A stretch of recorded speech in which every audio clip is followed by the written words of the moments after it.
What's up, fish tank people? FishTankTV.com, Dustin's Fish Tanks, bringing it to you on a Monday. Didn't do a video yesterday, felt bad about it, so bad about it in fact that I snuck home from work to play with my tanks and do a video for you all, because tonight I got both girls and there ain't no way I'm making a video with any kind of enthusiasm or worth a while, because I'll be putting two girls to bed by myself because I'm super dad like that. So here's what's going on. I'll show you a little bit of my tank. You can't really see it too much, but I want to show you what I'm doing here, and I want to talk about the top 10 things that I pulled from the AGA this past weekend. I left my stupid SD card at home and didn't have a chance to run out and get another one, so the videos you saw were actually done with Steve's Samsung phone, which is actually a real fat phone. So, you know, I have one more to load, I think, and then I've just got some tips, tricks, nuggets, and all that. I'm going to break a lot of these down individually, but I came home to fill up this 75 because it's getting colder and colder and colder out, and I want to have more water in here, so it's not its final resting spot, but it's going to be there. I got to drain the other 75 and then get my rack out here and get that going on. So I'm showing you what I'm doing. While that's going on, I can show you this. And I want to go through the top 10 things that I just pulled from the AGA in no particular order.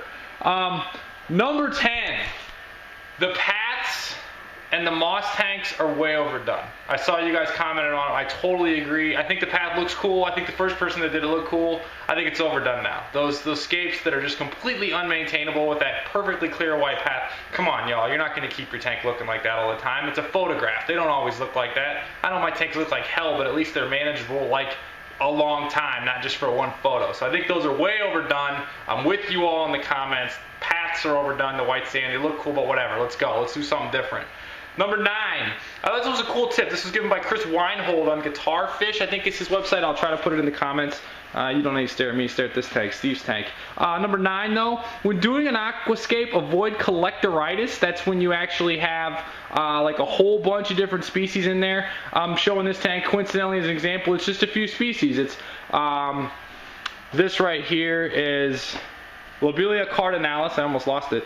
Anubias nano, which by the way is growing at 40 degrees, growing. That is a new growth, growing. And then Liguigia rippens. So, oh, and there's little baby tears over there.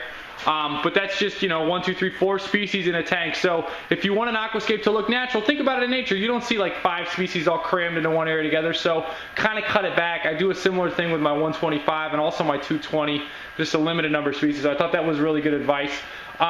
That was number 9. Number 8, 1 minute of instant dose is a pretty cool thing. I want to try to do a write-up or get a write-up or show a video of it. It's actually pretty cool. It's a big tub where you put a power head and you have a timer that only runs for 1 minute a day, and you put your dosing in there. No, I don't dose that much because I got dirty tanks or whatever, but a lot of these guys were high-tech users and they dose. It's a pretty cool thing. So it's look it up, 1 minute dosing. You like put your power head in there. It's a small power head. Pumps all your your iron in there for 1 minute straight, lowers the water level so you don't have to do all your dosing every day. I thought that was pretty dope. Number 7, there's 1 inch tall Sagittarius Oblada in some rivers around, I think, the DC area. Don't quote me on it. Kevin Allen gave the talk, not me.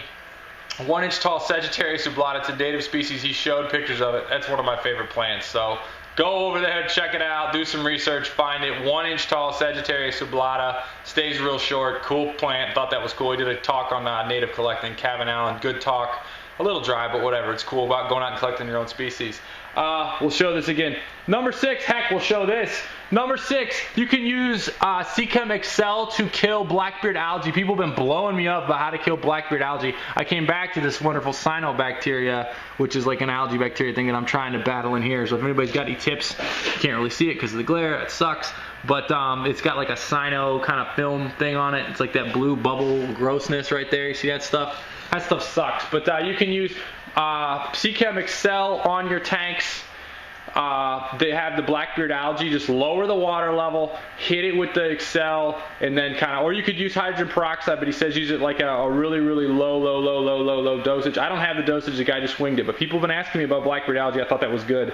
So Microsoft Excel, I'm in work mode. Seachem Excel is a mild algicide, so you're going to want to check that out.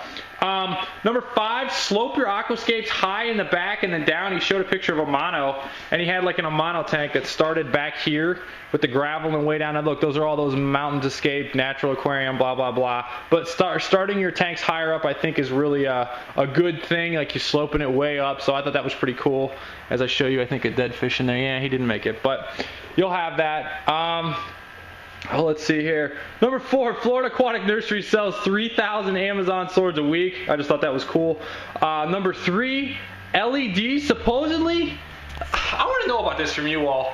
They said, somebody told me, and I think it's hogwash, 100,000 hours can be used on an LED aquarium light. First of all, I want to know 2 things about this.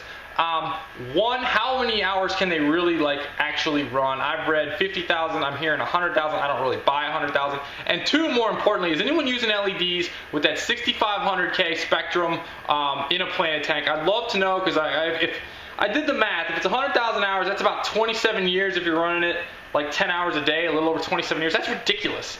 Like, I'm 31. If they're trying to tell me that thing's going to run till I'm not going to do the math, what, 31 plus 20 is 50, 58? That's a long freaking time. So I want some validation on that. If anybody's using them, give me a brand, give me something.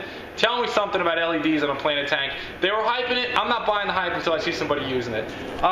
Number 2, I thought this was dope. There's no moral dilemma in killing plants. Guy said you feel bad about fish, but you shouldn't feel bad about killing plants, so try some crazy plants out. Chris Weinholt's talk again, a pretty tight one. I don't know. He said basically try crazy plants. You can keep them, then they'll live. You know, if they die, don't worry about it. So I thought that was cool, kind of getting people motivated. And number 1, I need to take a trip to Southeast Asia. The guy, Niels with an S, Jacobson, was talking about going all over Southeast Asia, did like a 150-point power, but that was a little too long in my opinion, but real fat, cool stuff, cool crypts. Talked about crypts, how they like you'll have like 2 different species will kind of merge into, and I'm going to butcher this, but we'll basically merge into one, where like an area where it's that cross is better, so crypts will actually never like really disappear because they kind of evolve. So that was pretty cool, because like throughout time they've evolved, where this one has a little bit of this trait and one. Just natural selection, folks.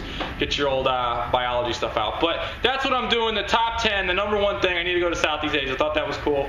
Quick tour, algae in this tank, plants going out tonight, got a lot of stuff going on. My man Brian coming through said, yo man, your tank is real cold, you got to get a power head in here. So I got these sail power heads. I really like the sail power heads. I really, really, really do. I think they're great. Beefy, get a little bit bigger of a push instead of the small ones. I think those are cool. Yeah, you know, the tanks get natural daylight. It's actually nice and warm in here. I say warm. It's warmer than outside. It's like 55, 60 degrees, but I'm adding more water. I've been heating these tanks. This tank's still got nothing in it. I know. Disappointing me too, but I took the time out of work to give you all a video. I hope you enjoyed it. Welcome new subscribers. You know, AGA was fun, and I'm actually doing a write-up for the Aquatic Gardeners on it, so that's coming out as well. So I'm showing you my temperature. I don't know why. That's what's up. I'm having fun in my greenhouse in the middle of the afternoon. Later.